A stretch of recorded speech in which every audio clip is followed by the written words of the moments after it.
everybody, it's Safi and Marco dishing out at the movies or on the movies.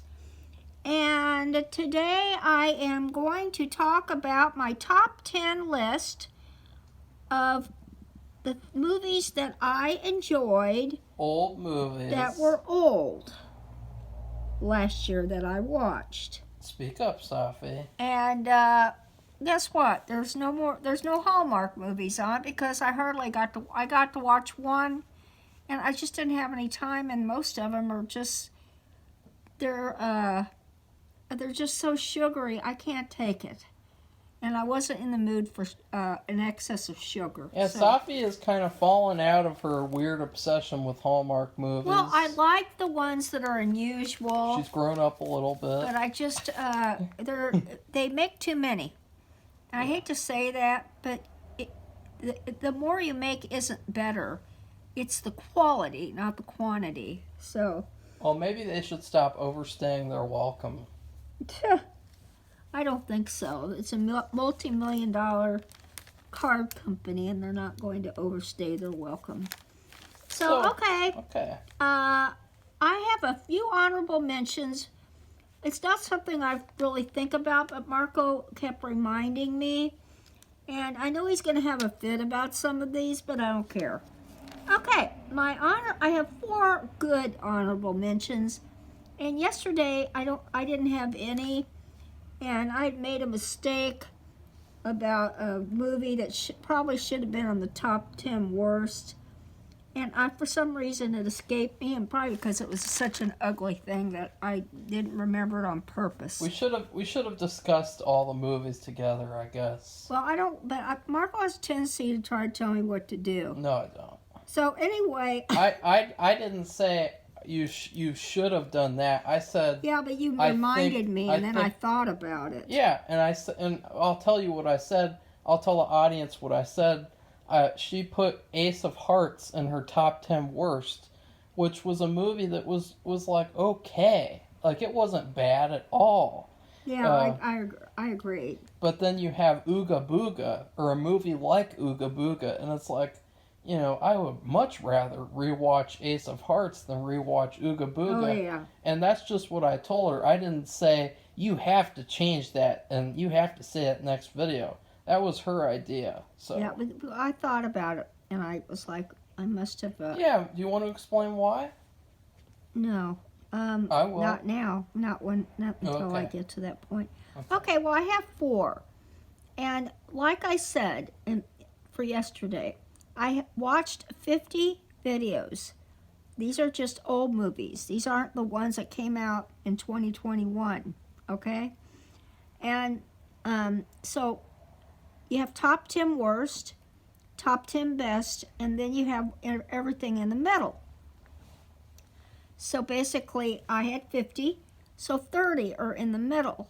So you have the top end of the 30, that would be some of them. Honorable mentions for the, top 10 good ones. People know that. And then you have the ones nearest the end of the 30 that go with the worst. They know that. Well, maybe they're just not thinking about it. Why should they? So my number, I have 4. So 14, I put The Tenant. Now, I thought it was an unusual movie, and I wish it would have been better. But it still was unusual, and I liked the attempt of doing something different. And I guess it was based on a French book or a French play, and then they made it into an American/English speaking one. Who is your favorite character, Safi? Well, the thing is, what was very, very interesting about this movie was seeing Roman Polanski, a famous director, as an actor in it. And I didn't even know he did that. And it was just really almost like bizarre, because the last few years we watched that Once Upon a Time in Hollywood. They had somebody play him, and then all the trouble he got into, and he's still a director. He's directed quite a few movies, but he was a regular actor, so I just thought that was very interesting, and the story was interesting too. It wasn't that it wasn't that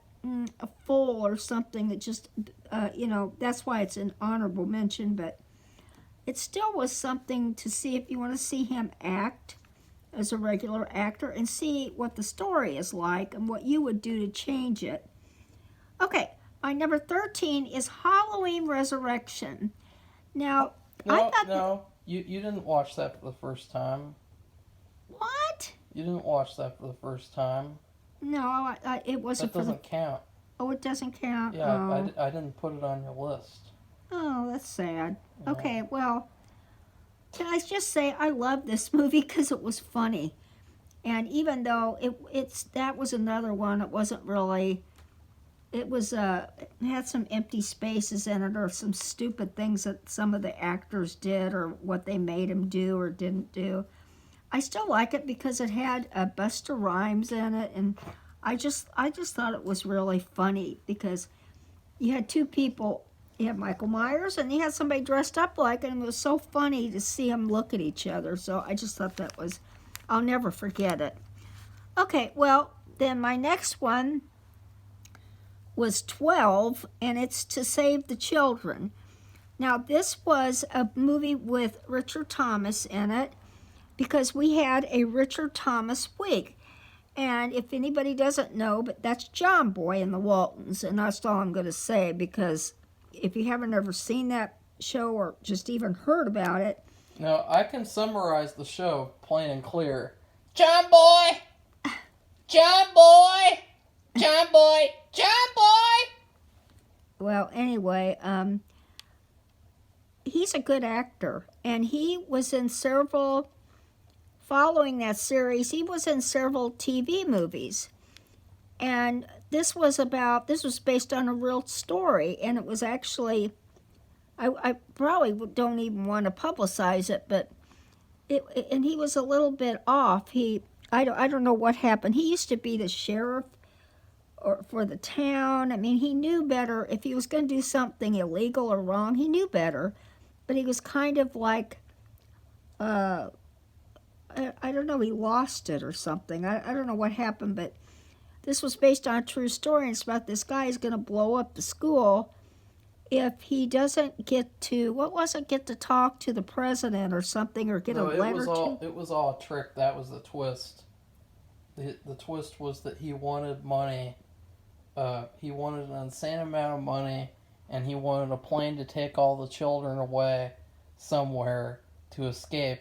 But then the twist was that he really just wanted to kill everyone regardless, so that he could like be in charge of them in the afterlife or something. Oh yeah, it was kind of a bizarre thing. So I wasn't sure what was what. He was mentally insane. And Marco actually read about the case, and that's when I found out it was based on a true story. But the thing about it is, we watched an entire week of Richard Thomas movies, and he is a very versatile, good actor. And these stories, although this one was a little off, that's why I don't have it in the top 10, because most of the movies we saw were very clear, and there weren't agendas, it was just plain and clear storytelling. That's what people want to see, and I'm not really into reality-based movies for the most part, but these were really pretty good. But this one kind of fell short, but it was still worth it to mention because he plays somebody who's off the rocker, so to speak, and he also had an insulin problem. He was diabetic. So some of the behavior was based on his health. Okay, my number 11 is Home Alone 3. Now, this was a pretty good Home Alone. We both really enjoyed it because these were thieves who were trying to steal a component that was essential to a missile launcher, being as accurate as the Rogue Power wanted it, and there was a mix-up at the airport, and one of this boy's neighbors took her bag was she picked up her bag, and it was just like the thieves' bag, and so it was all a bunch of mishaps and problems in the neighborhood with the boy Kevin, of course, and it was different. A different kind of stealing and different criminals. They were international criminals. But it was pretty good. Yeah. And the boy, in your dreams, the family wasn't bad. And the boy, we think he might have been like a gifted child, and they fixed this part. He's very articulate and grown up, and he was still a little kid. And we thought it was kind of made for him. I don't know what happened, but it was different. That I liked it, but I put it number 11. See, this is the point where if I didn't have to point a camera in Safi's face, this is the point where I would like step 10 feet away from her because of her weird opinions. Yeah, well, sometimes I just like a movie because they do different things. It's a different kind of a story. Yeah. I don't like rom-coms. I don't like period pieces. There's a lot of... You know what I don't like, Safi? What? Trash. Yeah, I don't either.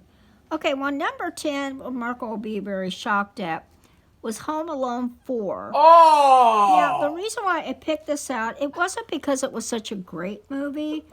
It was another different movie. These people were after a piece of artwork. And the main person of the group, and it was the guy who played Inspector Gadget, and then they had this woman. She's been in all these different things. They didn't want artwork in part 4, Safi. They wanted to kidnap the son of the king or something. Oh, yeah, okay. Well, are you confusing this the for one part 5? I don't know. The one with Malcolm McDowell. No, that's part 5. I thought it was part 4. No. Okay, I'm sorry. Oh, there you go. Okay, it's Home Alone 5. And the reason why I picked it out was because I thought Malcolm McDowell, I thought he added so much to the movie. And the fact about these Home Alones that followed the original 2, the families were pretty much better, and I hated the families in the first and second. But anyway, Malcolm McDowell was in it. He made the movie special. So that's why I picked that. And then the guy who played Inspector Gadget. No, he's not in this one. He's not? I thought he was. No, he's in the 4th one. Okay, never mind. See, everybody? Yeah, okay, so... I put the 5th one in my honorable mentions. Okay, well, this is pretty close to it. It's number 10. So, okay, my number 9, Marco will be really shocked at. It was about a boy, and that was Hugh Grant.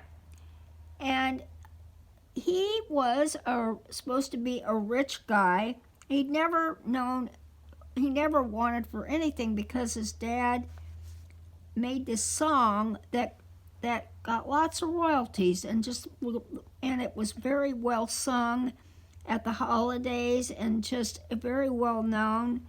And so he never wanted for anything because they were so rich. And so he wanted to there's all these circumstances about getting a girlfriend.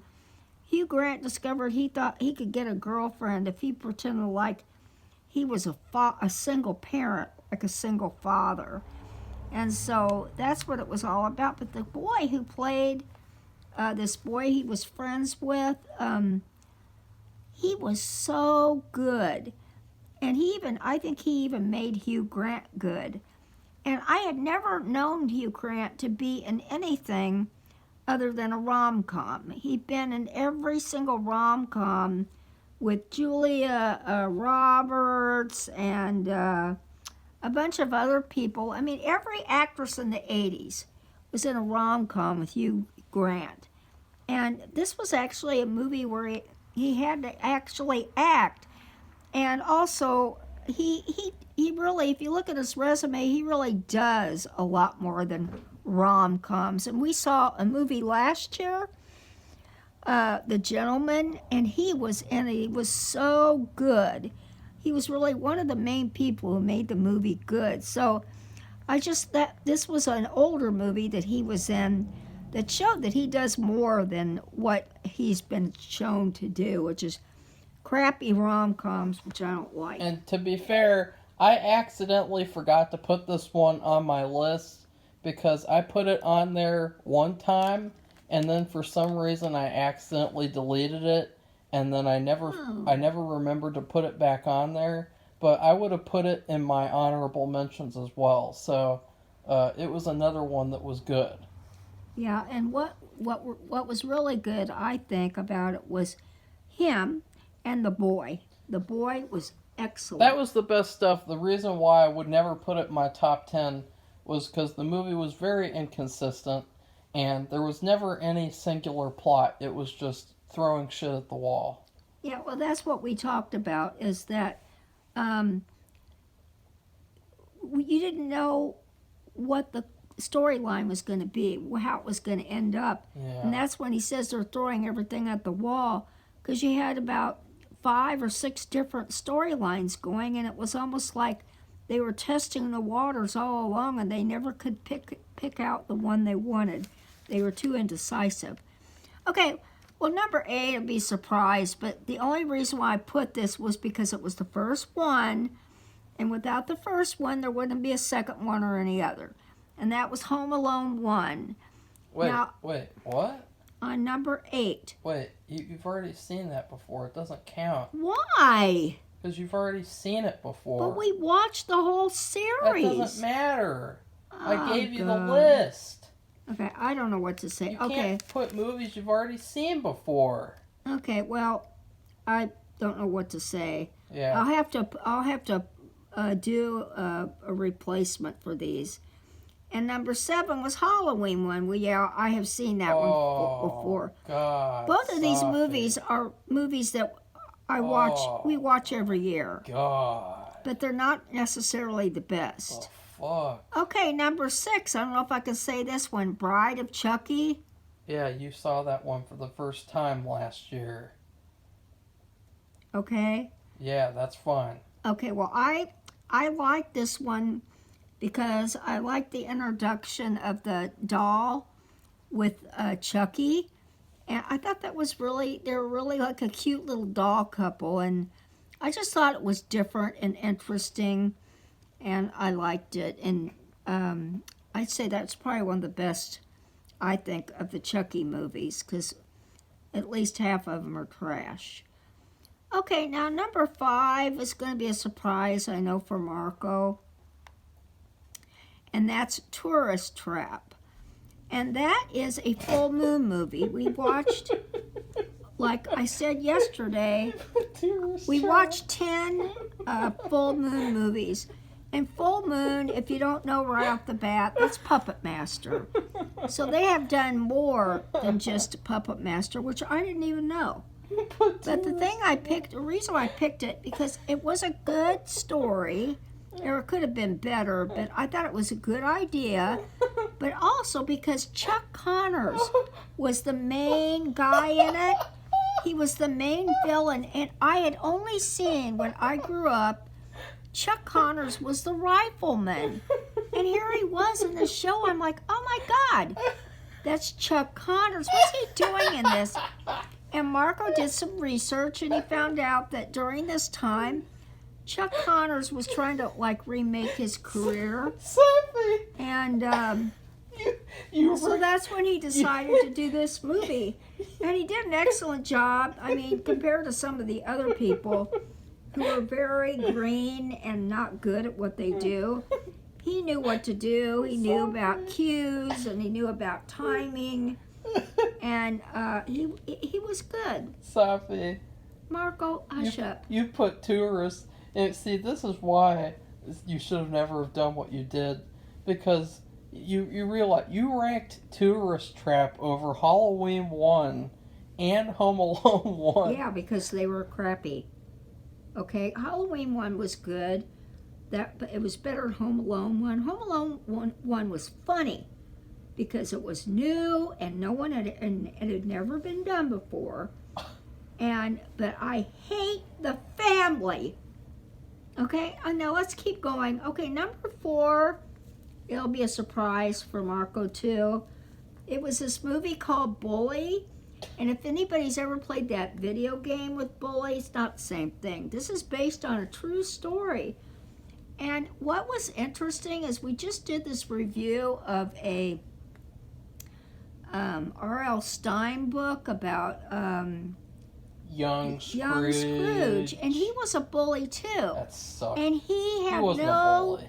Not like this guy. Yeah. And he had no clue that anything he did, and I'm just talking about anything, that could be messing up your hair or tripping you or knocking your books to the floor. You know, that's what this young Scrooge guy did. I mean, really mild stuff compared to this guy. Oh, this guy liked to rape his best friend, rape his best friend's girlfriend, sick his pit bull on him, do all sorts of stuff like that. Yeah, and the people, it really, he didn't understand how that might have bothered them. and it was, and finally they'd had enough, and they ganged up on him and killed him. To be fair, though, they should have never have killed him, number 1. Number 2, he was never convicted of any actual abuse. No, because they didn't report it. So technically, he's actually the victim in the situation. So right, but still, it was a true story, and it kind of reminded me. And the young Scrooge, he didn't do anything this horrible. Wouldn't it be funny? But it just, the thing is, he had no idea or no clue that his actions or words or anything bothered people, and it was the same with this guy. And this guy was really bad, and he didn't realize it bothered people. Wouldn't it be funny if R.L. Stine wrote a young bully? Well, I don't know that you'd have to be really in the mood to write the violence, because I mean, and it's hard to believe that somebody was like this. There's not that much violence. And if there's one person like this, there's probably other people like this, which is really scary. Well, okay, he was sympathetic in the end because his best friend betrayed him. And he was gang murdered, which is worse than anything that he ever did, honestly. Okay, well, number 3, and I know I can say this one because I'd never seen it before, and that was Halloween 3. And the real title for that is Season of the Witch. And the thing that was interesting about this show was that Michael Myers was not in it. And the reason why is the original creator of the Halloween series didn't want to just have it be about Michael Myers. He wanted all kinds of scary stories. And the problem is with Halloween, it became a franchise, and maybe back then, because that was in the 70s, that I don't think franchises were a big thing yet. I mean, they were kind of, I think maybe it was Star Wars or Indiana Jones or something. No, they had franchises they had not like they do now. Yeah, they did. They had the Universal Monsters movies in the 40s. They had the Hammer movies. They had the James Bond.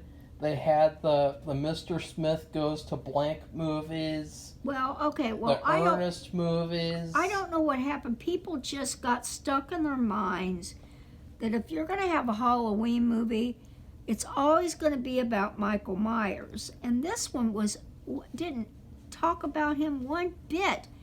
It was about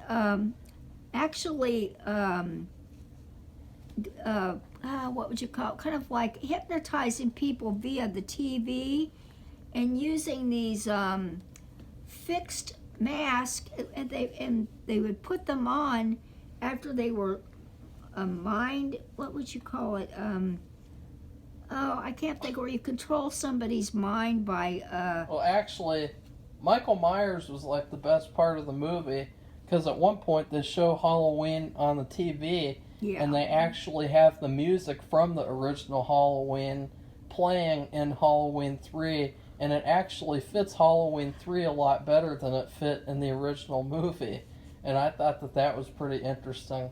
But Safi, that's another one that you've already seen.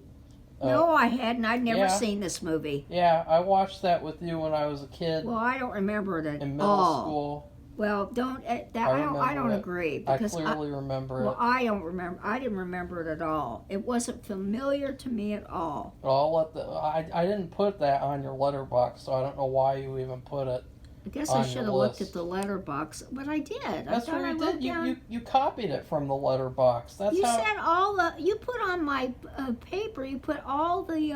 No, I didn't. All the Home Alones. No, I put Halloween 4. I put Halloween H2O, the remix. Yeah. Then I put Home Alone 3, 4, 5. Okay, well, I have 2 more to do. I hope it ain't going to be a problem. Yeah, it probably will be. No, actually, my best 2 were 2 Richard Thomas movies. Oh, my God. Believe it or not. Now, my number 2, I don't know what the name of it is, so Mark will have to tell me because I didn't know how to look at it, but it was a Stalking movie, and both movies are based on real life happenings. And it had Brooke Shield in it. And she sucked in it. Yeah, she was terrible in it. And because she's just not good. Sorry, but you're not. She probably just slept with the producer or something. No, she didn't do stuff like that. Are you sure? Yeah, I am. You sure? Yeah, I am. Well, let's ask Richard Thomas. Good luck with that. So anyway, this was based on a true story about this guy who, if you looked at him twice, he thought you were in love with him. And this happened at a real company in San Jose, California, right? And my older son lives there. Sunnyvale. Oh, it was Sunnyvale. Well, he lived in Sunnyvale, and then he moved to San Jose, and now he's moved to Alameda. Well, people don't want to know that. Well, the thing is, I couldn't remember because he's moved so many times now in the last couple of years, I can't keep track. But Sunnyvale, and we asked him, there was when he'd gone into the office, and because he couldn't get to be with her, he shot it all up. Some people got killed, some people were just very injured and probably injured for life, meaning they had permanent disabilities, as is the girl who he was stalking, who was Brooke Shield.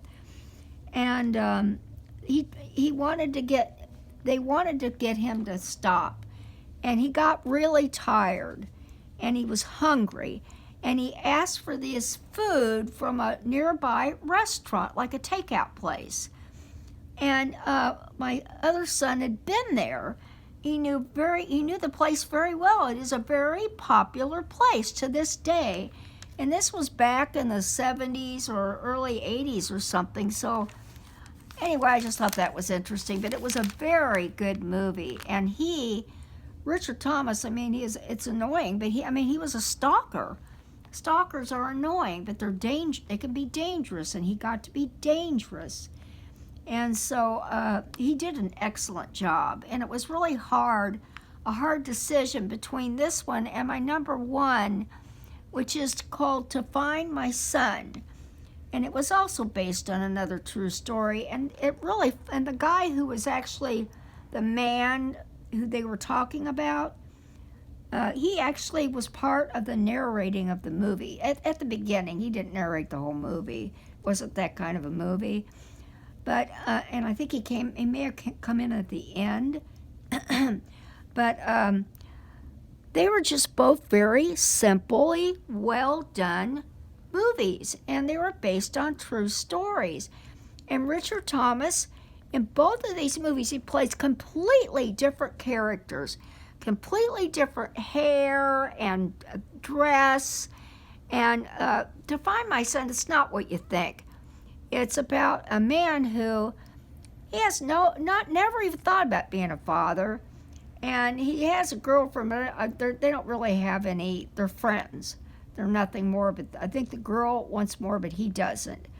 And so anyway, he decides he moves to this place, back to this place where he thought he didn't want to be, but he decided he liked being there better than where he'd been.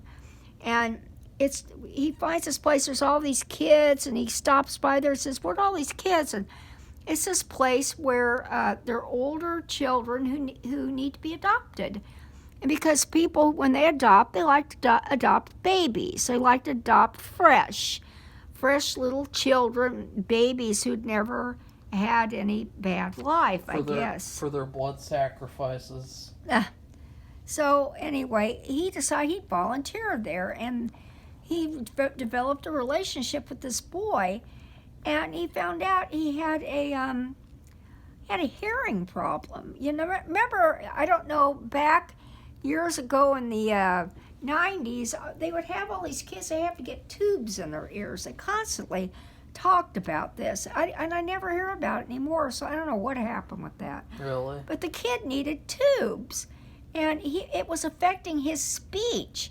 He was smart, but when you can't hear properly, it affects your speech. It makes you seem like you're something that you're not, which is slow, or you have a disability, like a mental disability, and he didn't. Like in the other movie that he was in that we watched.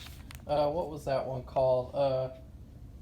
I don't know. I don't know. You know, the retarded one, where he was retarded and he fell in love with Marge Simpson. Oh yeah, yeah. So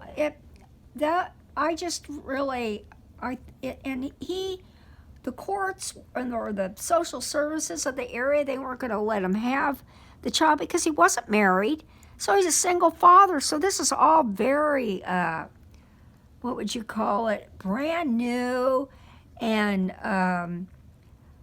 there are things that happen with the system and with adopting that came from this, this was kind of like a groundbreaking case. Yeah. And it was just, but he cared about the little boy so much. He when he had his surgery on his ears, he would stay with him there in the hospital all night long. And he would be there when he woke up with him. And I mean, he really loved him and cared about him. And these social service people, they didn't even know he had a hearing problem.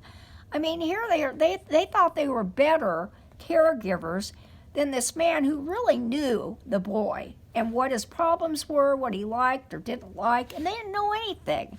So he won the case that he had against them, and he got the little boy. Yeah. He got to adopt him.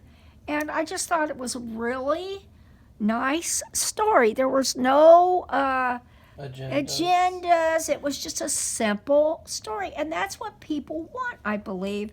Instead of putting all these agendas and making people different races and making people different, like a completely different storyline, and they erase people. They say they never exist, and all these things that are just like, because I don't know what they're doing. They're retooling everything, and it just ruins it, you know. And this was simple and plain, and it was the truth. And I just really liked it. And it wasn't like a documentary either. It was a nice, like a play, a story. So it was a TV movie. And it was a TV movie of all things. It had less of a budget than any of these Marvel movies or other superhero movies. It probably had a fraction of the budget that those had. It's so obscure it doesn't even have a poster. It doesn't even have a movie poster. Okay, so I apologize for these ones I didn't really understand. That's why I have trouble with this ranking business. She didn't. Millennials are into ranking. She didn't understand. She didn't even understand, even though I literally put all the movies that she needed on her letterboxd, and her instruction was to copy those down on paper. I did. Yeah. You put on my thing. No, I haven't. You put all the Halloween movies. Well, I've got it written down somewhere. No. And that's why I thought you wrote that down. You wrote that down. You must have decided yourself. No. You decided yourself that since you saw Halloween 4, the remakes, and H2O, that it would be okay for you to do the other Halloweens as well. Okay, well, I was going to... What were we... There were dishonorable mentions that you didn't mention last video. Okay, here it is. And let's go through them quickly, because this is almost an hour long. Oh, well, that's terrible. I know. All right. Okay, so it was a 40 to 50. That was my worst, okay? Well, 39, which should have been in there instead of, we talked about the Ace of Hearts, whatever, was Ooga Booga. Damn right. And because there was something really, I'm not going to mention it well, here. I will. It's very controversial. I didn't like it. It wasn't controversial. Oh, yes, it was. The love interest of the movie, she kind of becomes the main character, and she goes, I'm not kidding you guys, she goes to this alley and she gets gang raped on purpose so that she can steal the keys from one of the gang rapists so that Ooga Booga can let himself into the rapist's apartment. I mean, if that doesn't make you want to throw up, I don't know what will. And nobody would ever do that. Ever. She got raped by multiple people on purpose. Like, God, it. Like when weirdos like to say like that women asked for it, it's like in this case she literally did ask for it because she wanted the keys. That's just asinine. Okay, number 38. That was 39. Ooga Booga. And the reason why I didn't put it, I didn't remember that. I don't know how I could forget. Maybe because it was so disgusting. You liked the movie. Remember. You liked it. I thought it was a different story because. Yeah. It was an old-fashioned native person in, who knows, part of Africa. It was a Puppet Master ripoff. Yeah, it was part of, and this was a full moon movie. So I thought, in fact, it fooled us because we thought at the beginning, we went through this before when we reviewed it, was that they were going to have a bunch of puppets that were different. We hadn't seen before. They do. They did that literally just so that they could sell the toys. Yeah. Because they have those toys for sale on their website. So. Wow, cool. So but it wasn't. So it was different in that way, and that's the thing I thought about. I wasn't thinking about the other, but I think the gang rape. You like that scene, Safi? Oh, Marco, don't say that. That's you like stupid. That. Don't do that. Okay, really 38, bad. Marco. Was Cult of Chucky, and I just that's where Mia, whatever her name is, in the hospital, and it's just terrible. I don't even want to go. There's multiple Chuckies, just like TV show. Ugh. They did that, and it was just awful. I hated it, and that's it. Okay, and 30, and these are my dishonorable mentions. Okay, for the worst movies. My 37. Is Robot Wars, and there were only two robots. And you think by looking at a title that says Robot Wars, it's going to be like the Terminator, where they show, remember, in the first one when they go back and they see they're having this big war, and it's all these like robots everywhere fighting. Not like that at all. In fact, that's kind of what I was expecting. I guess I was expecting too much. I was too. But the whole movie was literally just a build up to the fight at the end, and then there's this cringy romance where the guy, it was terrible. Where he like hits on her really weirdly, and he's kind of creepy, and then they get together at the end, and he's the one who powers up like an old robot that's underneath a ghost town to fight another robot.